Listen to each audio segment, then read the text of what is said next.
Okay, let me get into this park right here. Okay, y'all.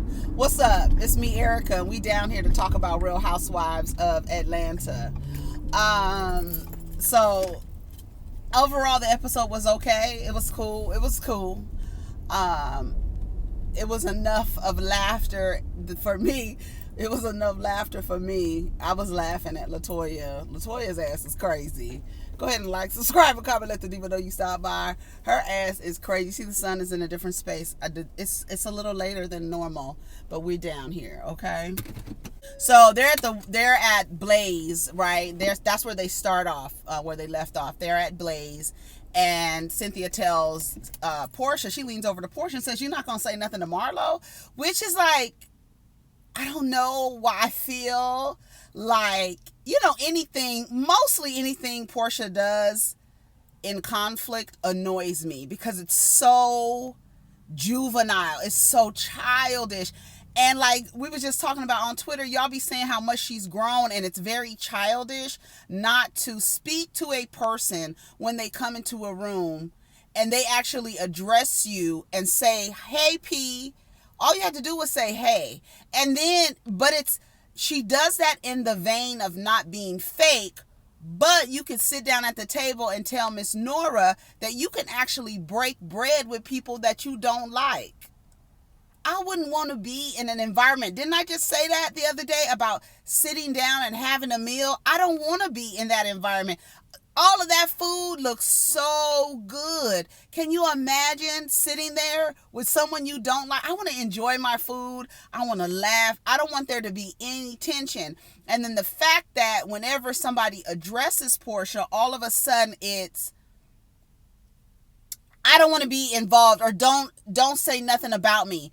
You're involved. You're a part of the problem or the conflict or the issue, and every time somebody calls you out, you like, "Don't say my name," or like, girl, shut up. What is wrong with you? Like, I don't know. I don't like it at all. Anyways, they go inside to eat. Shamia gets everybody face shields, and Marlo was like, "I hope you got me one." She was like, "I don't want to cry, because Marlo be crying." Marlo got the same abandonment issues that Kenya has. She does.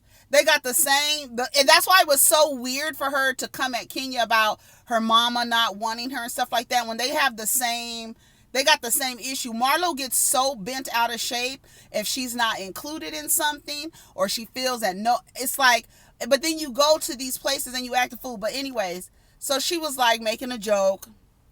Marlo apologizes to the table. She apologizes to Porsha.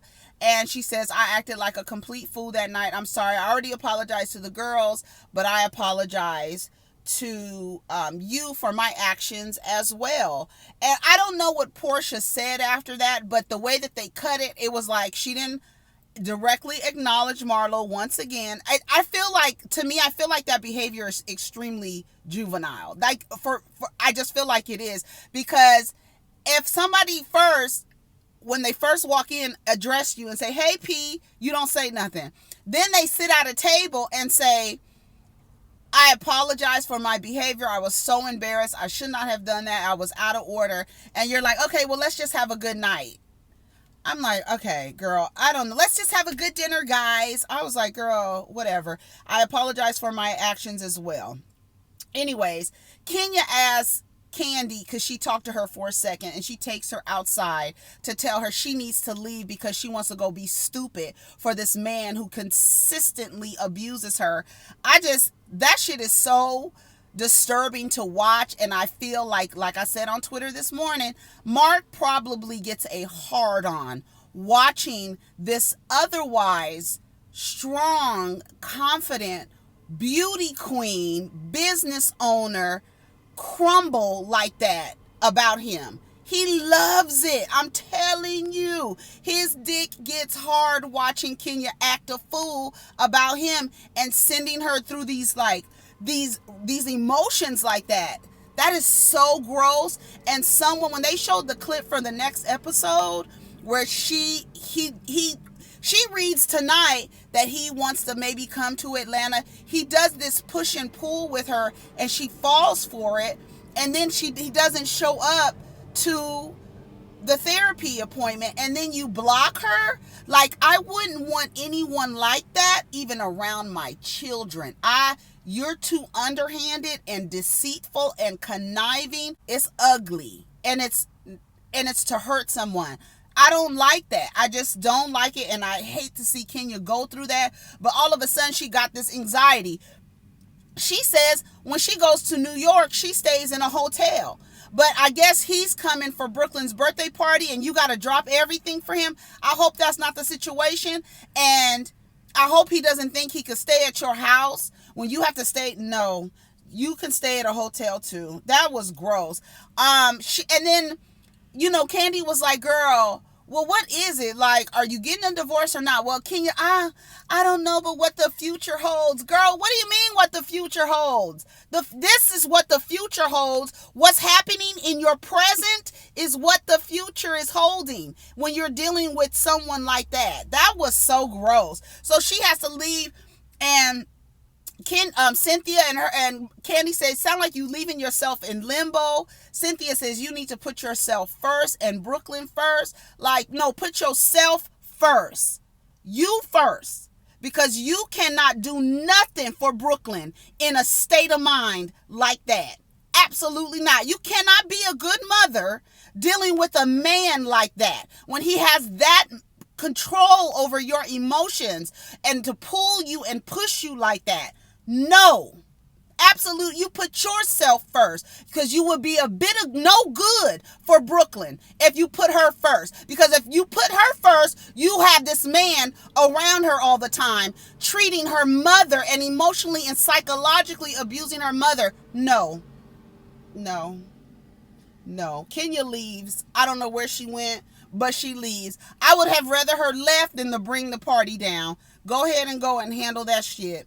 Nora and Ralph, honey, did you see Miss Nora had Ralph's hand? He was like, this is my girl. She was like, you better watch out. Look. She was holding his hand. You better watch me, girl. Anyways, the food looked good. They were eating the whole plate. Kandi, your ass was eating the whole plate too with your hungry ass. Talking about this is a tasty, not a fulfilling. Girl, put a lobster tail over here, thank you, and I'm going to eat the whole thing. The fuck? Your ass was eating the whole thing too. That food looked good. It really did. Cynthia says at the table that they are going to have a pop-up shop, her and Porsha, and baby, I can't, let me keep going. And she announces it, and she says for black businesses, and she's going to have, at the space wherever the wine cellar is or whatever, she's going to have that space, and she's going to have some black retailers come and get their money up because the pandemic has been so messed up to a lot of businesses. So Marlo again apologizes, and she was like, I made an ass of myself. I couldn't believe my behavior. Because Marlo is one to be like, get your posture up, girl. Your etiquette. Remember how she used to be about her etiquette? So she was like, I texted Porsha, and I was apologizing to her, and Portia's like, oh yeah, I meant to text you back. I meant to text you back. And I was like, girl, how's your back? So she says her and Shamia, well, mostly Shamia, girl. Shamia, you looking like a real flunky. I don't know. Like, I would be so embarrassed to be Porsha Williams' flunky. Oh my God. Girl, like, oh God, can you imagine? And then you talking shit for her, and then you like, first of all, there would be no way in the world. Marlo, I love that Marlo would tell Kandi, girl, I could really hit below the belt right now. Marlo, because Marlo can. We all know she can. Marlo and Shamia, you releasing somebody's personal health information. Oh, we know the same doctor, bitch. Are you kidding me right now? Like, that's private, personal health information. You're saying we have the same doctor I know somebody with the same doctor, and you went and got lipo. First of all, I don't know what kind of lipo she could have had to where she could have been traveling. Like, I mean, I don't know how it goes. I haven't done my research like that, but traveling and on a plane and doing all this stuff after lipo, okay, I don't know. I don't know how it goes or whatever, but you got lipo right before the trip. And then in Porsha's confessional, she's like, you want to act so real, but you want to go off and have the fat sucked out of you and blame it on the kids. What the fuck does that have to do with anything? Like, literally, y'all. That's why I be looking at y'all crazy when y'all be in the comments trying to tell me about Porsha and stuff. She is dumb. Like, literally. Like, dumb. Like, that doesn't have anything to do with anything. If I'm going to, like, I don't know where that clip was, but I saw a clip of Marlo sitting at the table, that same table, and she said, if I went and had lipo, y'all should be worried about my health and want to come with me and see how I'm doing after the lipo and bring me some flowers. I've seen that clip somewhere, and it was at that table. So I don't know if they cut it out and they put it in a trailer or whatever, but that's it. You're not sitting across the table from me talking about, well, I heard you got lipo. What the fuck does that have to do with anything, bitch, of what we talking about right now? Well, you're talking about you want to keep it real. Girl, what are you talking about? Me getting lipo and not telling you is not keeping it real? Are you fucking kidding? Did you tell anybody when you got your breast reduction? Because you look like you had a breast reduction. Did you tell anybody when you went and got a bag of cotton balls stuffed in your lower back area? Did you tell anybody? Did you tell anybody when you went and got them skateboards stuck up underneath your gums? Did you tell anybody, Porsha? Like, it doesn't make any sense. Like, y'all, it does not make any sense. So Nora says, I thought y'all was friends. Porsha said, everybody at the table ain't friends, and I could break bread with you because I'm blessed. I'm blessed. I'm blessed. And she leaves Marlo hanging. Marlo said to Kandi, girl, I could really hit her below the belt. She better stop. I love the fact that everybody knows Porsha's ass is an easy read. Bitch, leave me alone before I have you in the corner, rocking back and forth, mumbling to yourself, trying to figure out life and what is happening in yours, okay? Don't do it, because I could really hit below the belt, bitch. Kandi was like, don't put me in this shit. Yeah, no, because I could really let you have it. And so Marlo sat there across the table. She said, even though my friend want to act stupid, basically, I'm paraphrasing, even though you want to sit across the table and act like you don't know what the fuck I'm talking about when I know everything, even though you're not being a friend to me, I'm going to be a friend to you because I could really set this whole place ablaze, okay? And tell your business. So keep it cute, bitch. Over there with your little minion. Keep it cute. I would never. Shamia, you going out like a sucker. I wouldn't even. Marlo gets up and she leaves. They wish Mama Joyce a happy birthday. Everybody was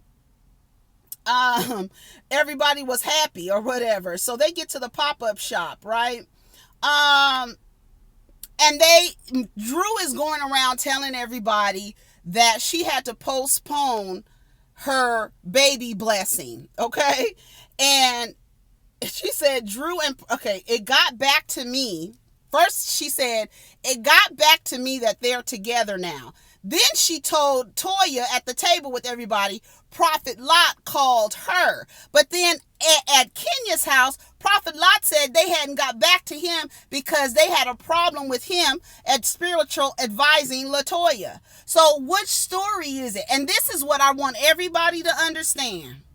This lady has auditioned for this show 3 times. 3 times. The story with her and Ralph supposedly is not real, right? I don't know why she would come on this show and blame this woman for this man not wanting to do her baby blessing, but then at the same time said he called her and told her that LaToya was mad because she found out that they were together.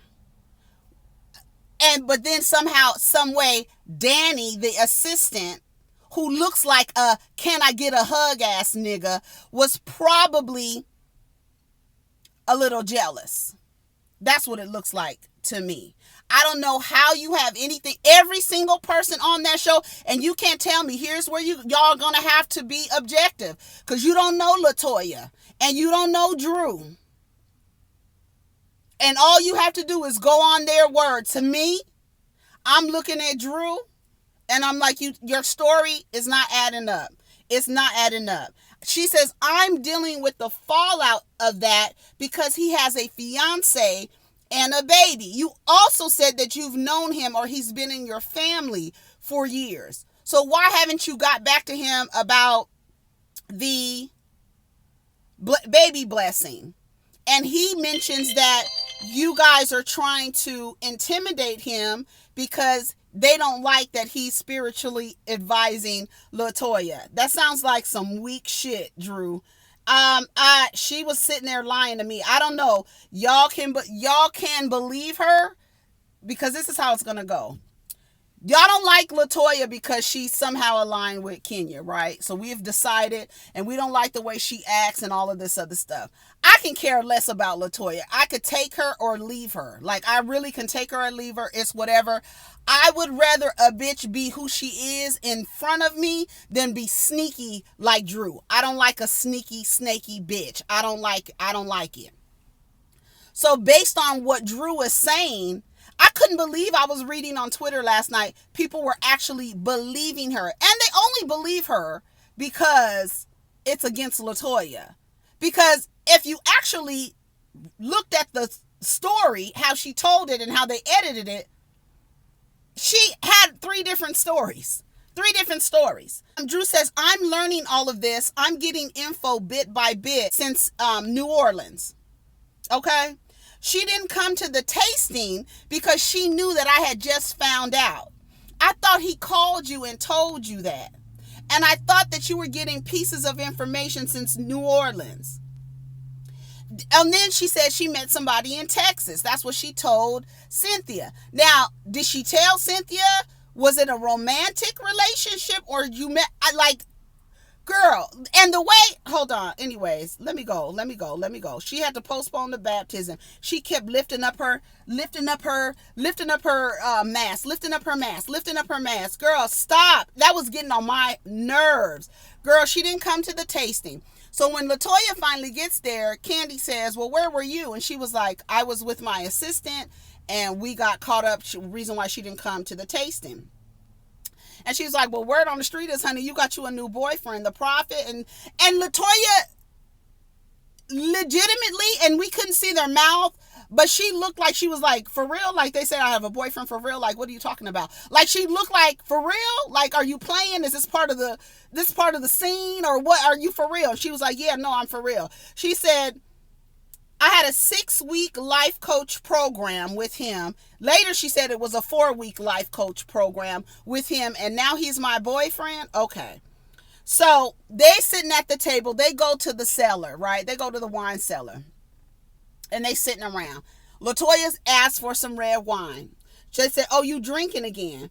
Porsha says, well, what were you doing when you didn't come to Kandi's thing? And she says, well, you can. Then Kandi says, well, apparently she has this new boyfriend. And then Drew says, I got a call from Prophet Lot. And she said his name one more time. I was like, why does she keep saying his name? Why does she keep pulling on that damn face mask? Oh my God, she's getting on my nerves. I got a call from Prophet Lot, and he told me you were upset about something. And she was like, upset about what? She was like, upset that I found out about you guys. And she was like, girl, you are such a drama queen. I am not entertaining you. And she was like, well, I just want you to know, and I'm just trying to school you. Girl, what are you doing? You sound stupid. You really sound stupid. And the way that she was talking to LaToya at that table, like she was really trying to get some conflict going. And I'm so glad LaToya paid you dust and left. Girl, you're not going to get this out of me. You're not about to do this. I'm about to leave. You're not about to do this. ridiculous. Drew looked absolutely ridiculous. She looked fucking ridiculous. And Rodney was right. That's the reason why she went live the way that Monique Samuels did, was to try to get ahead of your bullshit. Because you know you ain't gonna look like shit come Sunday night. So you got to get ahead of it. LaToya said, just know that I know, not LaToya, Drew. Just know that I know, and lives have been affected. Girl, call the fiance like LaToya called the prophet. Call her since they've been in your life so long. Call her ass right now. So she was like, wait, what are you talking about? And she goes, didn't you tell Cynthia that you met somebody in Texas? And then Cynthia was like, well, I don't know if it was the prophet, honey, but you said you met somebody in Texas. And she's like, well, he broke up with his fiance and has a baby. So now Shamia and Porsha are looking like, what? Porsha was like, she's hurt. She really can't have her baby blessing. Girl, I was like, this is a mess. And then so LaToya said, what does that have to do with me? Exactly. Girl, what the fuck does that have to do with me? Danny, he didn't like. Danny introduced you to Prophet Lot. You got close to Prophet Lot, had your little life coaching, 6-week, 4-week, however many weeks it was. Y'all had a life coaching where he called you every Wednesday. And Danny, who you were vulnerably drunk in front of, probably had a little crush on you. And now he doesn't like it. He doesn't like it. See, that happens sometimes when a man introduces you to his friends. Sometimes, and they start liking you more than they like him, they have a problem with it. Porsha, she's hurt. She was like, well, it's all made up. It's fake. So, because Cynthia was like, I thought y'all was friends. She was like, it's all fake. It's all made up. She was like, the first step is for you. I thought you were just on your spiritual journey. She was like, the first step for you is to tell the truth. LaToya said, no, the first step for you is to mind your own business and shut the fuck up. Because you don't know what the fuck you talking about. Why did you get a hotel for him? Girl, why ain't your mom blessing your baby? Now let's talk about that. Hello? That's what LaToya said. She was like, if I was with him, why would I lie about that? Like, I'm getting a divorce. Why would I lie about that? I sat in front of you and told you I'm separated from my husband so I could do whatever the fuck I want to. Why would I sit here and lie about that? What would be the advantage? Oh, because he has a fiance and a baby? Call her then. The way that I called him, call her. So, and the way that Drew was arguing with LaToya at that table, it was just so awkward. I'm really glad LaToya left, because Drew is acting. She's taking her headshots. She's getting her acting chops together so she can use Real Housewives of Atlanta as a little launching pad so she can get back or get her IMDb up. That's what she wants to do. That's what she's doing. Miss Lickety Split. And then she tells this girl that she has that Delilah sex spirit on her. Sounds like you jealous, bitch. Sounds like you jealous. Maybe Delilah was in Tampa. The word on the street is that the story for Tampa is not real. It's not true. So we'll see at the reunion. Now, I can't have my baby blessing because of you. Because I gave you a ride home. You didn't give her a ride home. Danny gave her a ride home. And in that conversation that you were not even there, Danny invited her to the church. And Danny invited her to the church, and she got cool with the prophet and had her little 6-week course. And now y'all jealous. And now y'all don't want LaToya in the folds of that church, because she'll really find out about your business, Drew, won't she? Mm-hmm. And now all of a sudden, Miss Lickety Split is over here being the Christian judge. The Christian judge, judging a woman and blaming a woman for the actions of a man. If it was true, I don't even believe Drew at all.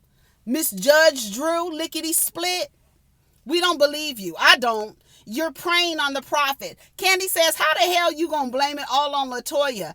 And his personal life has nothing to do with you. Why does what he does in his personal life?